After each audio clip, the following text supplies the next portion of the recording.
partner with the defense industry to mitigate impacts from COVID-19.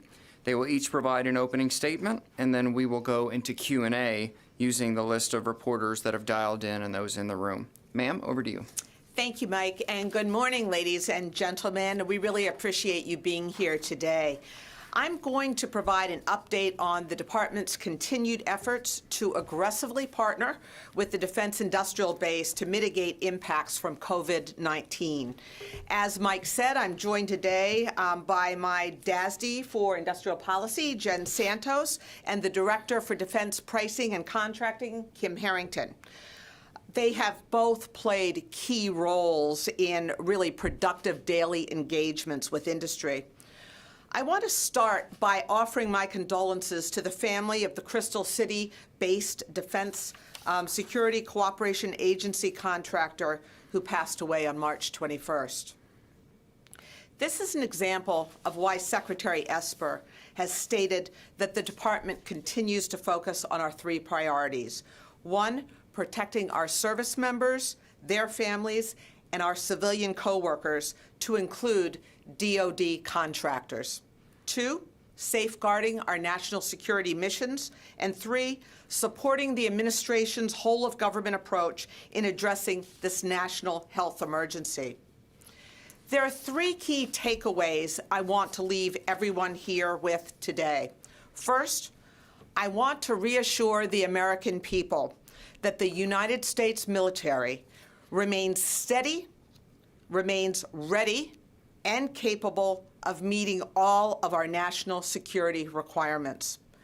Second, although our acquisition and sustainment leaders in industrial policy, defense pricing and contracting, the Defense Logistics Agency, DLA, and the Defense Contracting Management Agency, DCMA, have made significant progress this week in addressing specific concerns outlined by defense industry leaders, there is more to do, and we will not stop until the job is done. If you are open in industry, we are open.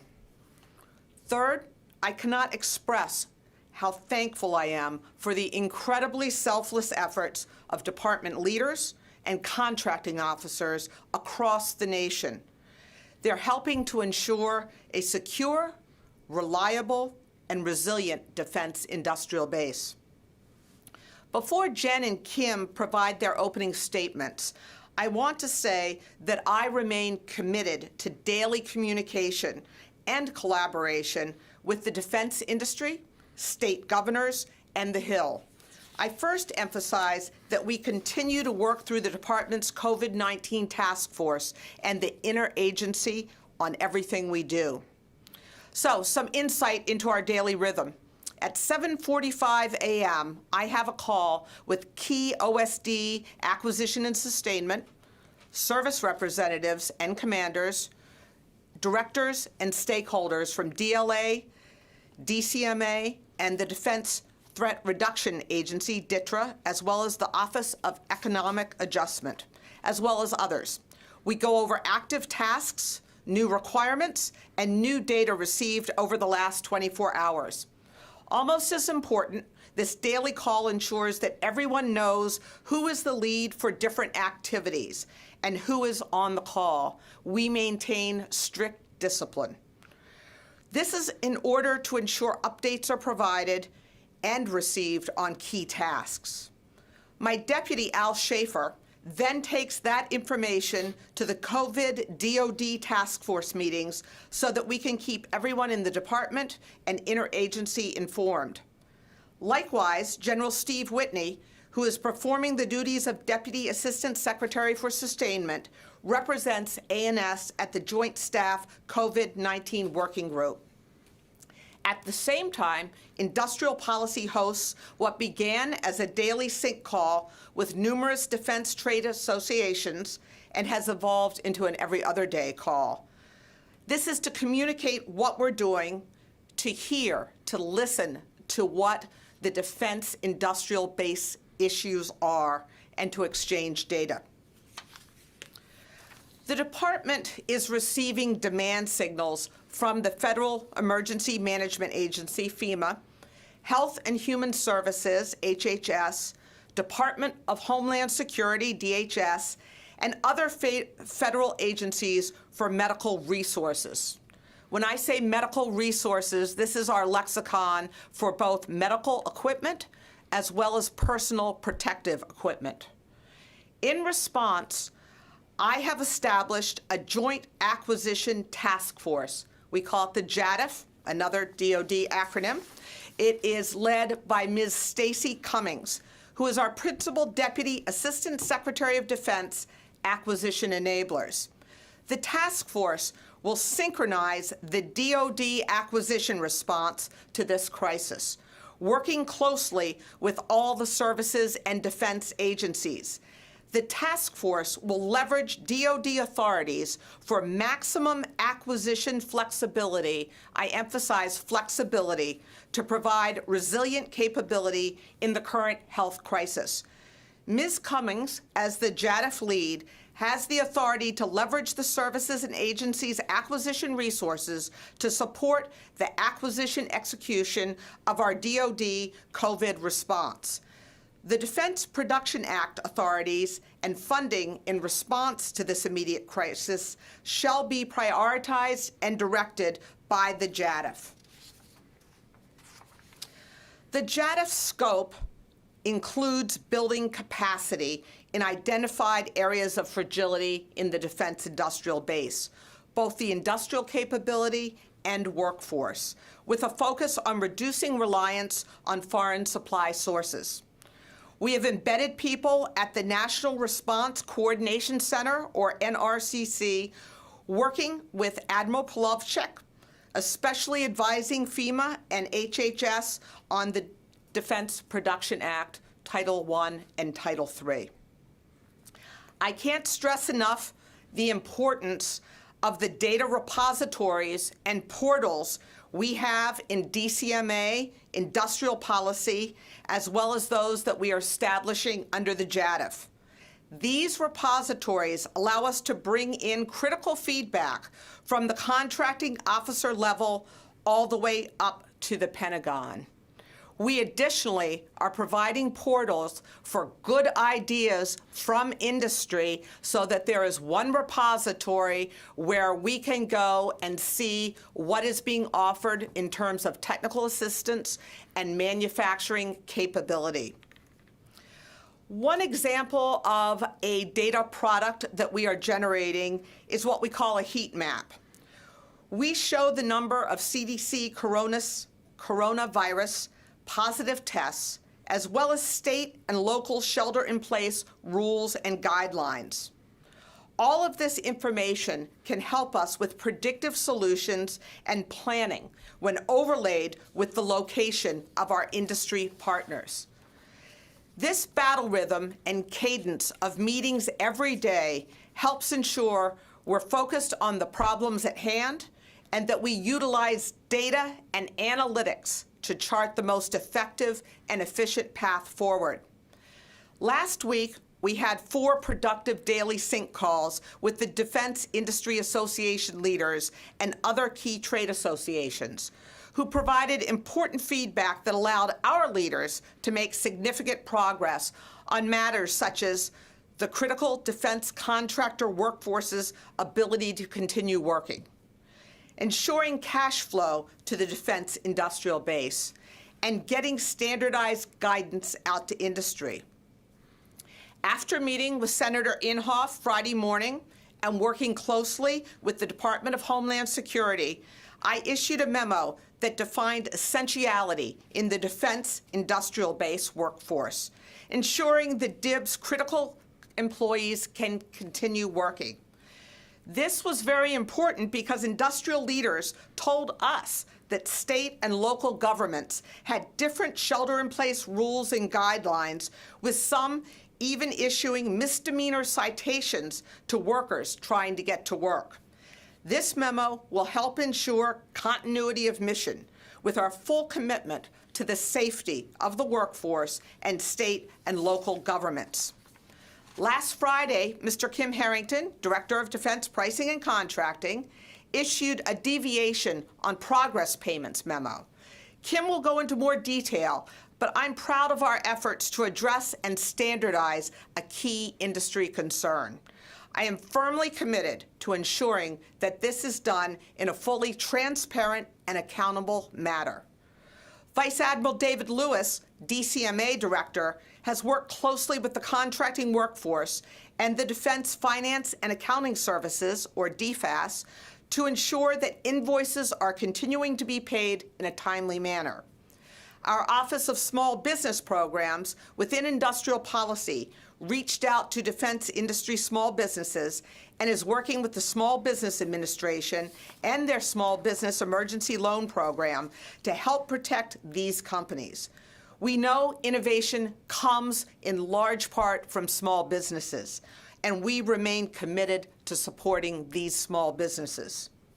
Moving forward, the Department remains fully engaged with the interagency to leverage the Defense Production Act to help reinforce critical elements of the DIB. Jen will provide more details on the DPA task force that Scott Baum will be leading for DoD to help prioritize requirements and funding through the interagency process.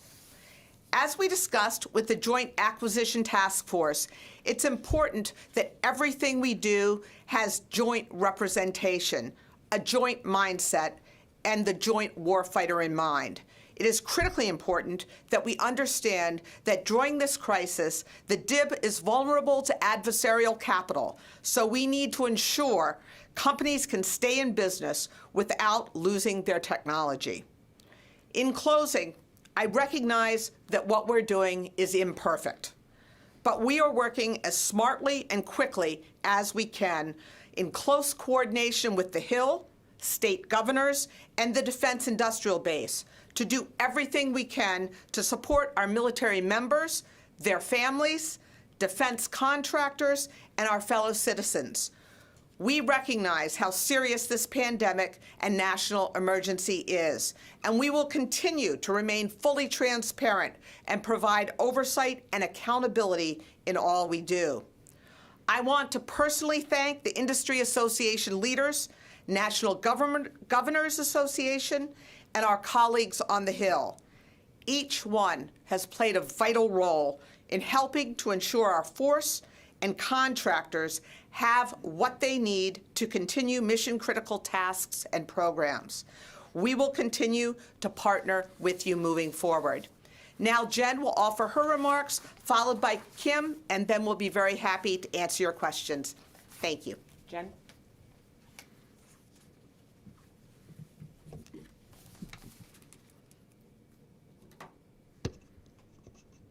Thank you for that introduction, Undersecretary Lord. I would also like to extend my sympathies to the family and friends of our colleague in DSCA who passed away this weekend. My team in the Office of Industrial Policy is working tirelessly to support the priorities of Secretary Esper as laid out by Undersecretary Lord. Within the past week, we have recalibrated aspects of our mission to identify ways to partner with industry as we jointly navigate the challenges brought by the COVID virus. Our 3 lines of efforts are in place: assess, protect, and promote. We are assessing the impacts of COVID-19 on companies in the defense space. We are exercising hypervigilance to protect in a time of economic uncertainty and promoting the defense industrial base capabilities to aid in a government-wide response to the virus. First, I want to start with what we are doing in industrial policy to assess the situation. We are listening to our industry partners and taking action. We are the help desk to industry and directing industry to the right DoD organization. Teamed with Defense Contract Management Agency, we have established a portal for all defense industrial-based companies to provide information on their operating status. We will provide that portal information. We are also updating our industrial policy website with common frequently asked questions and created an industrial policy common mailbox that feeds into the DoD organizations. This mailbox is for other COVID-19 related inquiries as they are outside of the realm of the operating status that Defense Contract Management Agency will receive. We are very dynamic in also adding a portal that the INPOL website will feed into. Last week, we started daily calls with our industrial association partners, reaching over 3 million companies. The industry associations consolidate the industry concerns and bring them to our attention. We have key personnel across the department to directly answer their questions online. Kim, my colleague, will discuss DoD contracting actions we completed. This dialogue provides an important view into the impacts that COVID-19 is having, whether those are consequences for our workforce, including contractors, supply chains, manufacturing capabilities, or critical infrastructure. This conversation has helped shape solutions, such as having a memo issued by Undersecretary Lord to define essentiality in the defense industrial workforce, enabling critical defense industrial base employees continuing to work. We are understanding the supply chain vulnerabilities associated with the virus.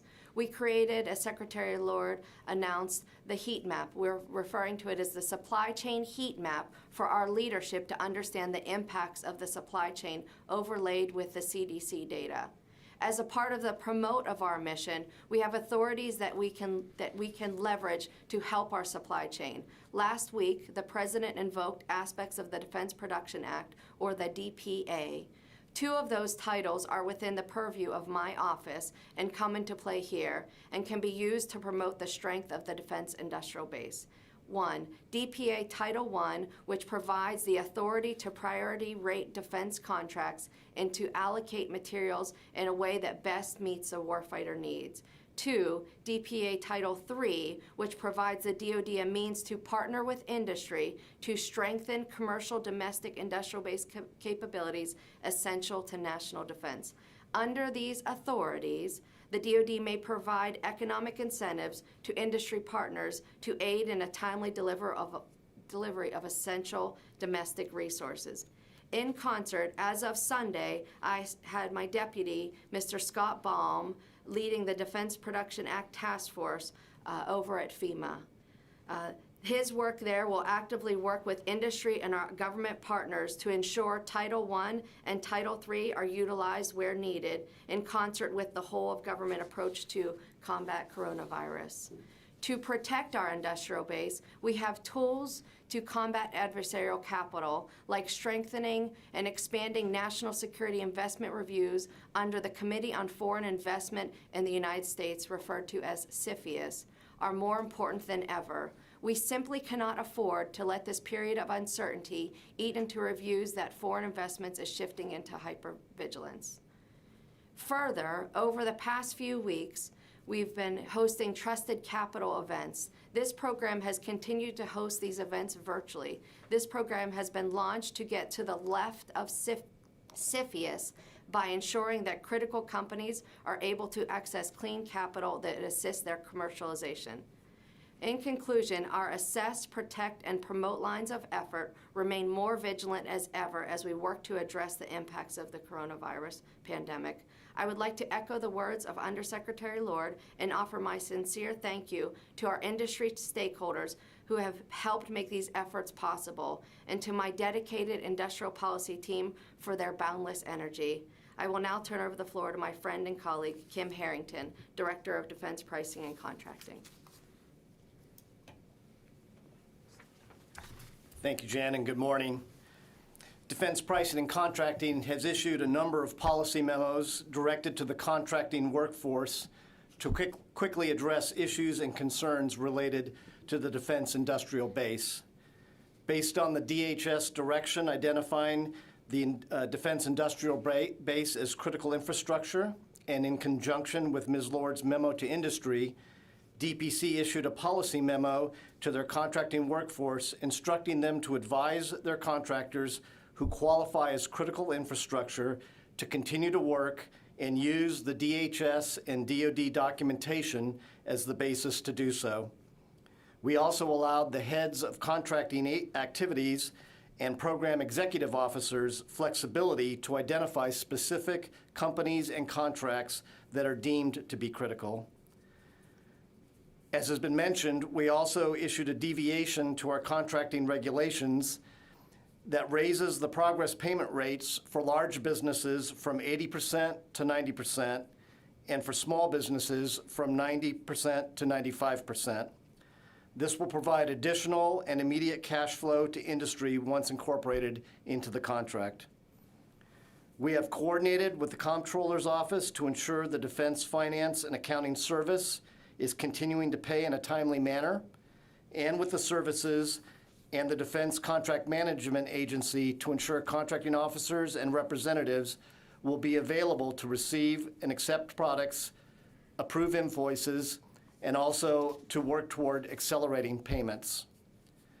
We also issued direction to the contracting workforce to be as flexible as possible to allow contractors to also telework when it does not impact the mission.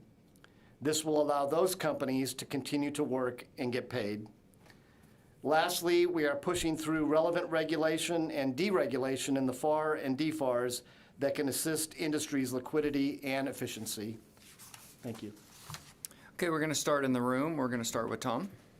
Mr. Lord, if you could answer this question. I mean, as we all know, the governors, the mayors desperately need the PPE, the masks, the gloves, the ventilators, test kits.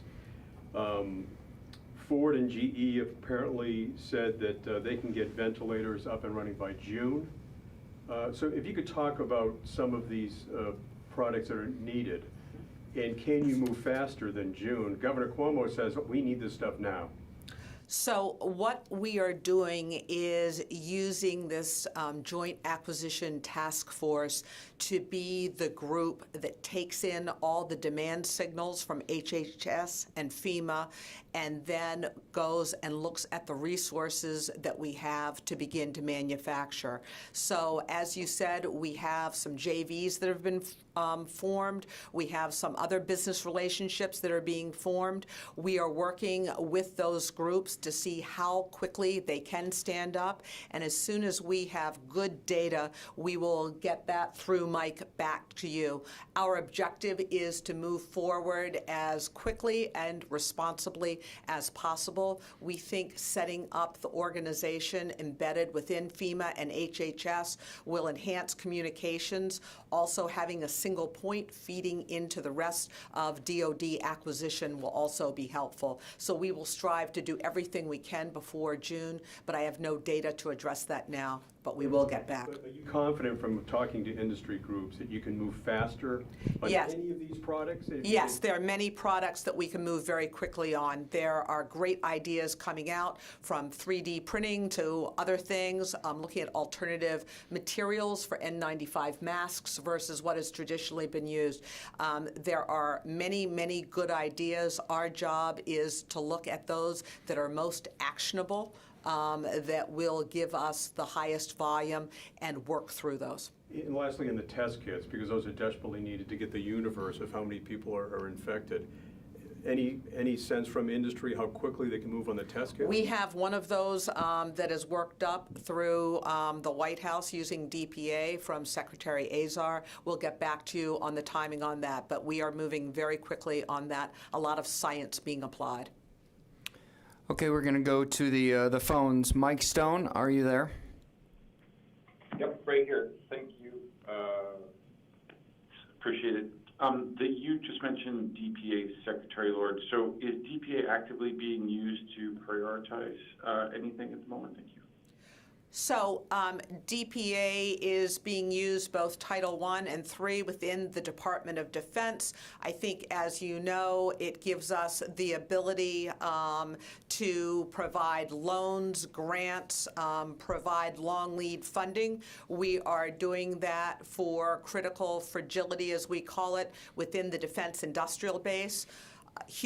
Health and Human Services has Title I and I think soon to be Title III, although that has not yet been codified, authority for medical resources. So we have our people on site with HHS and FEMA, advising them how to use those authorities. We anticipate seeing more of those implemented very shortly. Once Health and Human Services and FEMA does that, they will give our acquisition task force the demand signal, and we will go out and help them place those orders. Mike, did you get that? Yes, I sure did. Confused, sorry. I'm confused. The president said that he hasn't used DPA, and you guys are. So can you just square that for me on where you guys are able to use it, but the president said that it hasn't been used? Well, DPA is a broad authority, and DOD has had DPA authority for the defense lines of effort, if you will. I don't want to speak for the president, but I think he is talking about broadly using DPA to, in fact, take over private industry. That's what he has clearly said he is not going to do. The White House is very judiciously looking through what subsegments of DPA they will use. There are some authorities already out there. We can get back to you, Mike, with a succinct statement on that, so it's very clear to you. And we will continue to keep you apprised because I see this evolving over the week. But I think this is the difference between surgical application versus broad-based enactment. We're going to go to Tony Capaccio. Tony, are you on the line? I am, sir. Thanks for the opportunity. Ms. Lord, two quick questions. Can you address some of the criticism of the increase from 80% to 90% of large primed progress payments? What is the money going to be used for? What do you want the money to be used for? And what mechanisms are in place to prevent abuse of those payments? And secondly, on the F-35, Tony, hold on. the Tony, wait a second. Let's take one at a time here. Initially, I said that we are committed to keeping our defense industrial base in place to support the warfighter. I'm going to ask Kim Harrington to give you a few more specifics on what we actually did in terms of moving the progress payment amounts. Thank you. Hi, Tony. So progress payments are paid on contracts for work that's already been performed. So those costs have already been incurred, and what we are doing is just increasing the cash back to the companies by raising the rate. So it's not for anything new. It's for work that they're already performing on the contract. They've incurred those costs. Previously, for large businesses, we were reimbursing at a rate of 80%. Now we're reimbursing at a rate of 90% prior to delivery. So there's nothing new in the sense of different applications of the funds. It's to reimburse the contractors for the work that they've already done. As far as monitoring, the same processes that are already in place to verify and validate the invoices are continuing to be done. Okay, fair enough. And on F-35, the JPO this morning said that Edwards has suspended flight operations and test operations in general. Ms. Lord, can you give a little bit of clarity on that, and what impact might that have on the full rate production decision that you've established as March 21 as a threshold date? So, Tony, as you know, the F-35 is a large program that is spread many places around the globe. I will say that today, F-35 Joint Strike Fighter is performing very, very well operationally.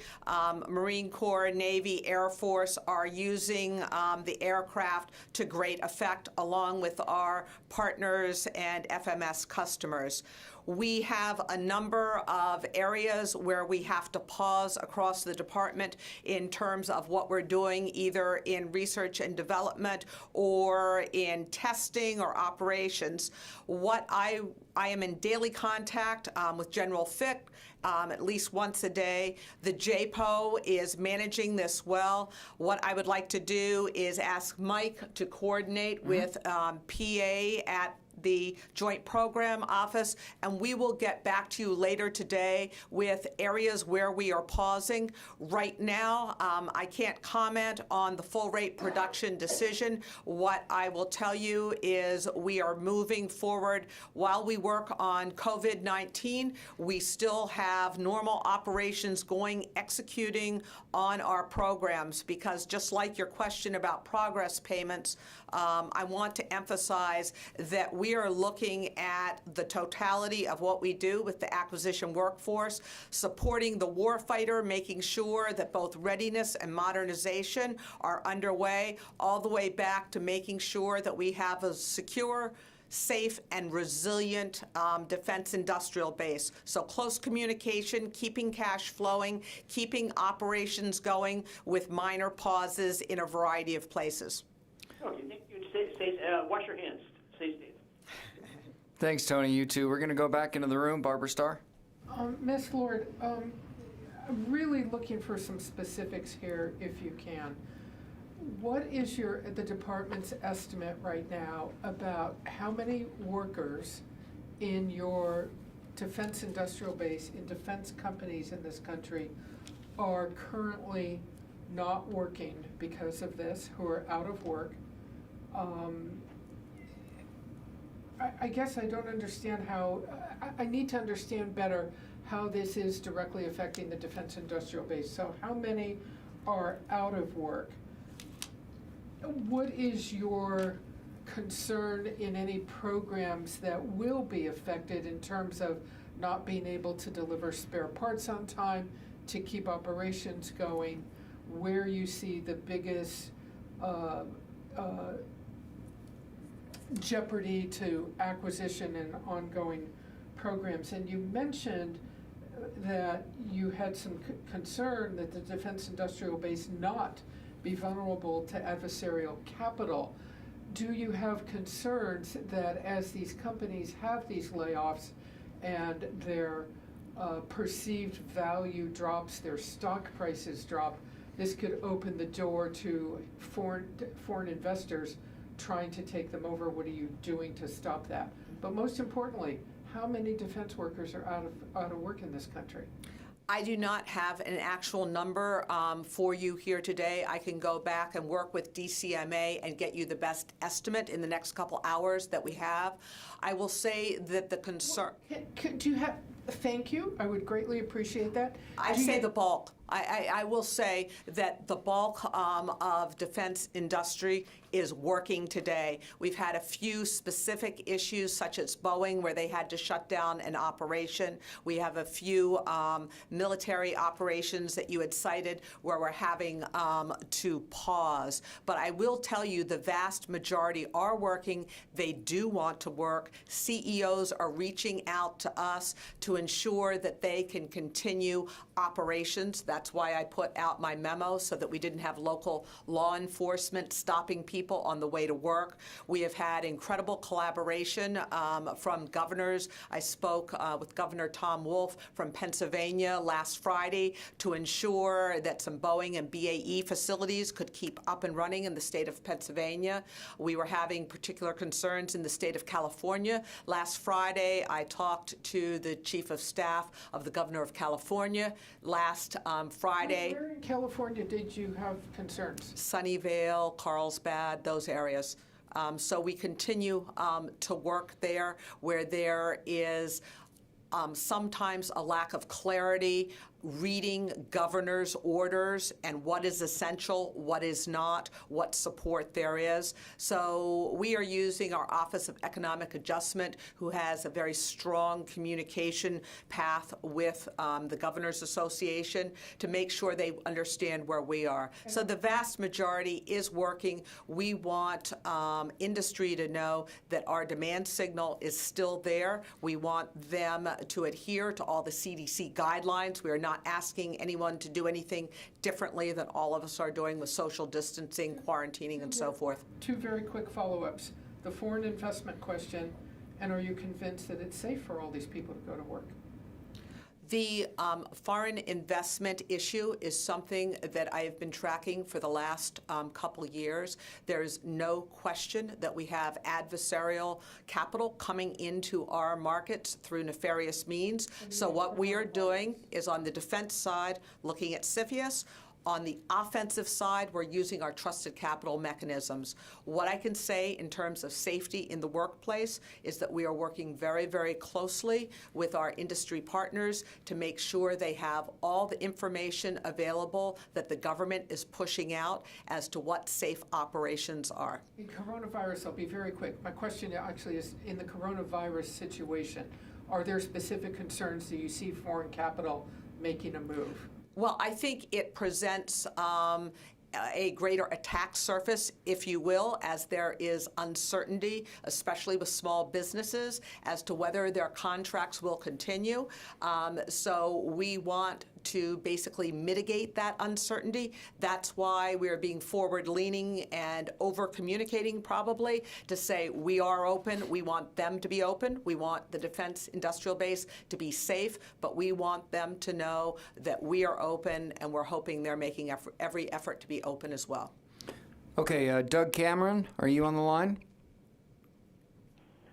I am. Just to get myself off speaker and everything. Can you hear me okay? Yeah, Doug, you might want to speak up just a little bit more. Okay, hang on. This is the room.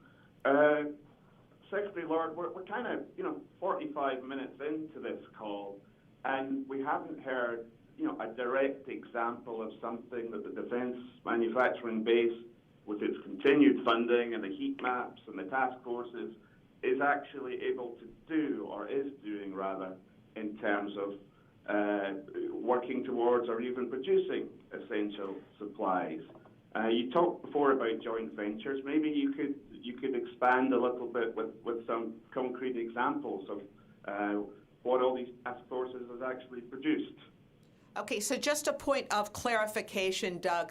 We obviously have our own strategic reserves, and after we at DoD make sure we have taken care of our service members, we have begun to ship N95 masks, for instance, out to support the rest of the interagency, and we will backfill with those. We are also making sure that ventilators, for instance, a member of our staff actually got together with one of the automotive companies and one of the ventilator manufacturers and helped them craft a business arrangement and basically facilitated the exchange of technical information to help them get up and going, thereby providing a template. I will tell you that this is all very, very real time. We wanted to come and give you information about what our daily cadence is and what we're doing. In the next 2 or 3 days, we will be able to give you examples, but I will tell you that I am fielding calls from CEOs, from other individuals.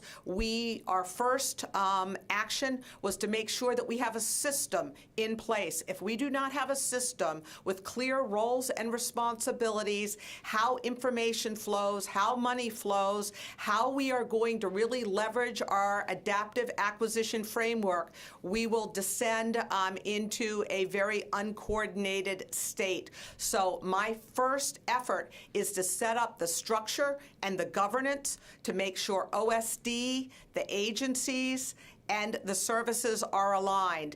Then the deal flow can begin. There's an enormous amount of activity. I will commit within 48 hours. Mike Andrews will get back with specific examples, but I do not want to give out misinformation, and I want to make sure we're totally coordinated in what we're doing.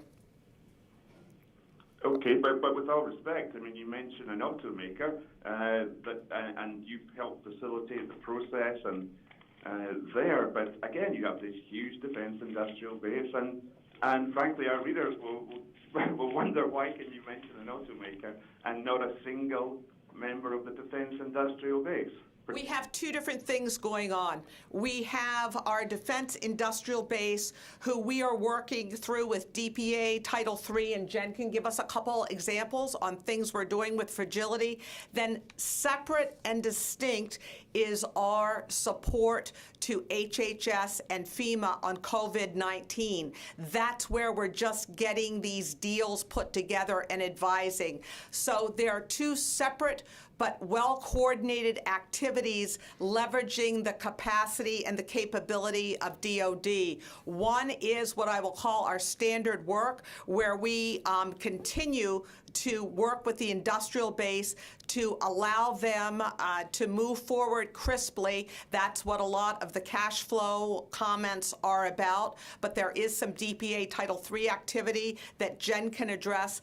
separate and distinct, yet in coordination, is the work we are doing to leverage what we have for acquisition capability to Health and Human Services and FEMA. They have to give us the demand signal. Once we get clarity on the demand signal, we will execute. If you recall, FEMA just got the lead role on Friday. This weekend, Admiral Polovchek from Joint Staff was detailed over to be part of them over the weekend. We stood up a team. So this is all very new. I know COVID has been here for several weeks, but this coordination at this level of detail just started on Friday. So Jen, do you want to talk about the Defense Industrial Base, our presidential determinations, and how we're putting DPA Title III money to work within the Defense Industrial Base for our defense needs? Yes, ma'am. So thank you. So the Defense Industrial Base leverages DPA Title III. DPA Title III, Defense Production Act, allows for infusion of funding into companies to make sure they can meet the demand signal. In the N95 mask example, HHS issued a contract over the weekend to 5 companies. Those 5 companies now are working with us to ensure we can help them meet their demand signal. Specific examples over the past calendar year. So the president signed out 14 presidential determinations over 2019.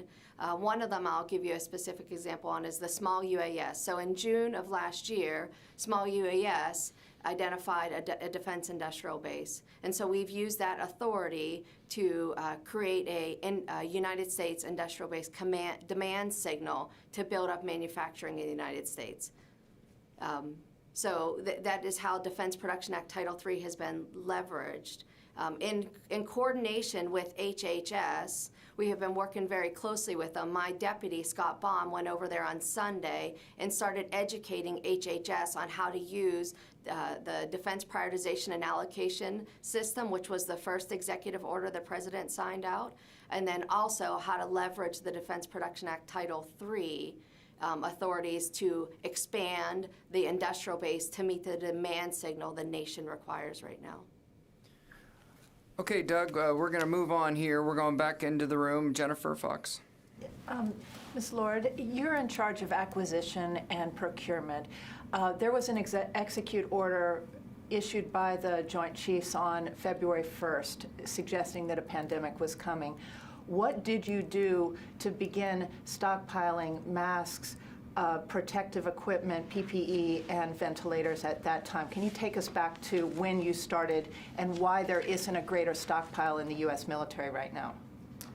There is actually a very significant stockpile in the U.S. military, which we can get back to you with. What we did was first assess the stockpile, and then what we have done is distributed some of those for DoD use. We have also made both masks and ventilators available outside of DoD. There are, I believe, 200 ventilators. We can check on that. They're slightly different than the ventilators used in a typical civilian hospital, but with direction they can be used. So DHA has worked on that. DLA has been in coordination with the interagency on what our stockpiles are, and we have moved some of our materials, and then we are backfilling them. So we can get back to you with the exact numbers and examples, but things are moving forward. So I believe it was 2,000 ventilators that you had. And did you start buying more ventilators? 2,000 is not going to solve the current crisis. I understand. We are working on procuring more ventilators right now. And I think one of the things we might have talked about a little bit earlier is the fact we have multiple companies that are standing up capability to do that right now. And in fact, we can get back with who those are. I don't particularly want to throw out a lot of company names when we have not told them that we are going to release them to the general public. We are still working through business arrangements. Everyone's very, very committed. So I would characterize this as all in. There's an enormous amount of work going on. We need to quantify that and get back to you with that. But 6 weeks later, February 1st was when the X-ord went out. It's hard to understand why this is just beginning right now. I think what you are seeing is it's just beginning in an aggregated form. There were a lot of different efforts going on throughout the services, throughout the agencies, within DOD and the other agencies. What you are just hearing now is that it is an all-of-government effort being coordinated in one place. The reason we're doing that is to be able to give you the data, to be able to give you the specifics, which have been difficult to give you up to this point in time. We just started standing up capability on Friday. We real-time are having meetings constantly, so I will commit to you within the next 48 hours, we will get back with details on that. Okay, we're going to go to Katrina. Yes, thanks so much. Just to specify, can you let us know if you've signed no deals yet in response to the coronavirus pandemic since Friday, or if you have got any deals? Could you give us a number? And could you give us the value of economic incentives that you are hoping to deploy under Title 33? And I've got a follow-up. So I can't give you a specific number of deals, but I will tell you there have been deals done, so we will take that and get back to you with specifics. Again, I want to be respectful of the companies that we are doing those with and make sure that everyone is ready for us to go public with that for a number of reasons. And the second part of your question was, that you already said, I can't recall. Economic incentives. Oh, economic incentives.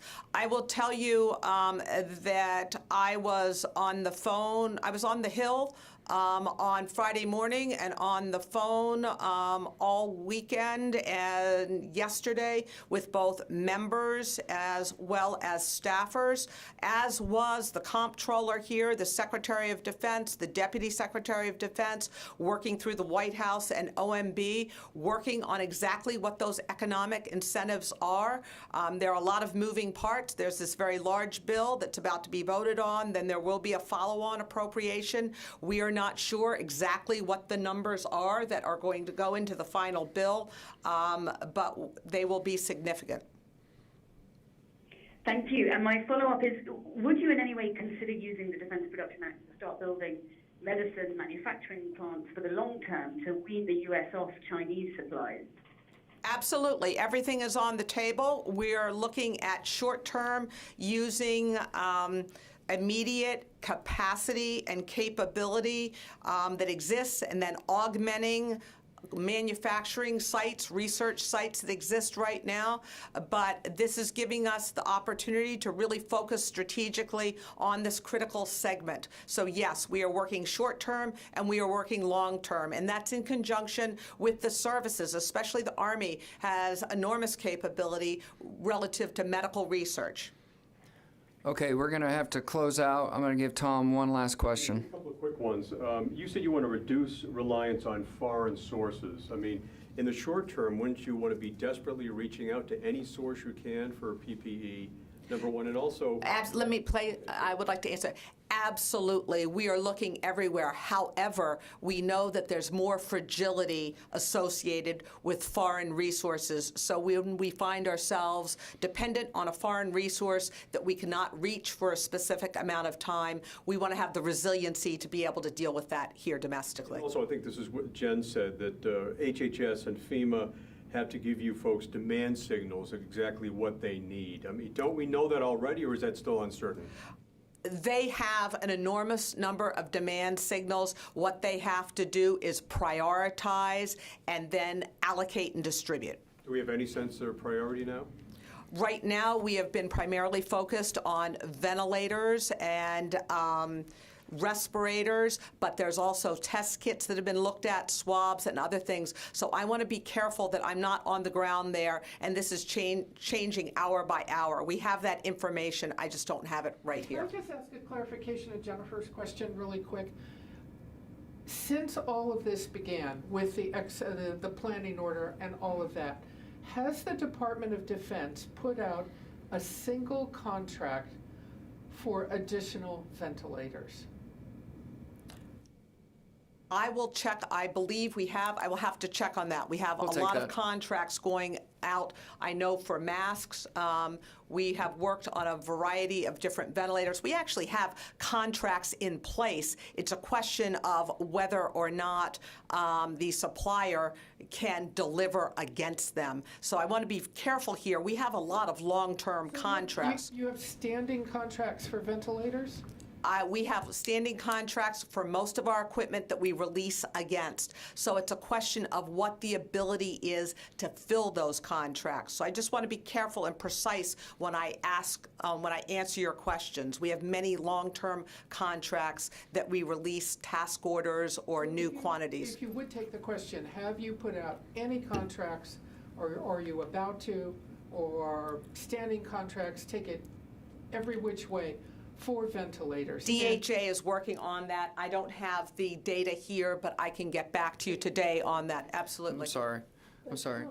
No, ma'am, I'm sorry. I've got to get her to at 10 o'clock. I'm very sorry. Do you have any closing remarks, ma'am? I just want to say that we are working very hard to make sure that we have a system to process all of this. I understand the concern with not having many numbers here. We didn't come this morning planning on giving numbers. I commit to you, we will follow up on that because we have an enormous amount of disaggregated activity, great activity going on. We now have the need, because this is growing so exponentially, to make sure we have a system for aggregating that, and when we give you a number, it is a good number, and we have all the data behind it for what will be the logical follow-on questions. Thank you. Thank you.